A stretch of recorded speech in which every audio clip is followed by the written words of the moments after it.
Thank you, Handel. Good evening and welcome to tonight's regional news.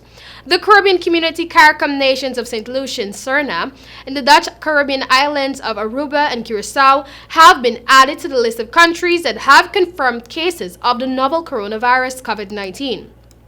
And Suriname's borders and airports were closed to all traffic from midnight last night as a result of the virus confirmation there. Vice President Michael Ashwin Adin said that the infected individual had traveled from the Netherlands last Wednesday. The woman reported having symptoms yesterday morning and tested positive by afternoon and has been transferred to an isolation facility at Wanika Hospital. After Curacao recorded its first case yesterday, all flights from Europe were banned until further notice. It was a 68-year-old tourist who had arrived on the island on Thursday.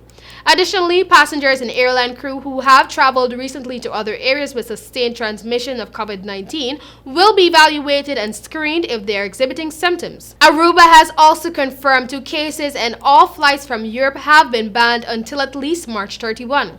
St. Lucia's first case is a 63-year-old woman with a travel history from the United Kingdom, where up to yesterday there were 594 cases of COVID-19 and 8 deaths. She had arrived in the island last Saturday with her husband and went to hospital on Wednesday, March 11. Other Caribbean countries that have reported COVID-19 cases are Antigua and Barbuda, Cuba, the Dominican Republic, Jamaica, Guyana, Guadeloupe, Martinique, St. Vincent and the Grenadines, Trinidad and Tobago, St. Martin, and St. Bartholomew.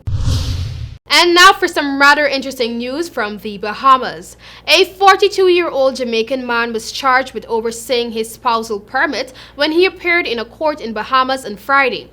Omar Wardorf appeared in a court just days after a viral video emerged in which he was seen bragging about being able to get his and his wife's cars licensed, while a Bahamian and another Jamaican was having a hard time doing so. According to the prosecution, immigration officers went to a complex to check the legal status of the resident. When he was unable to produce any evidence, he was taken to the detention center where there was a check of the system, and it was discovered that his resident spousal permit had expired in January 30th, 2018 and was not renewed. An application for permanent residence was cancelled in 2017 because of failure to submit further documents for the process to move forward. In court, Walford pleaded guilty and was ordered to pay US $3,000 or spend 8 months in jail. He was then handed over to the Department of Immigration for deportation.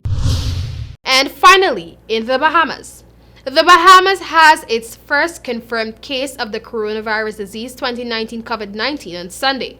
At an emergency press conference held recently, word of such came from the acting health minister, the Honorable Jeffrey Lloyd. Lloyd said that, I quote, her exposure at this time is unknown, end of quote.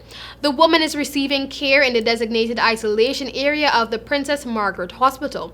According to Lloyd, this case was detected in the health system because of the ministry's enhanced surveillance methods for the COVID-19. Her family and social contacts are being investigated to determine if they could have been the source of her infection. And that was all for tonight's regional news. Back to you, Handel.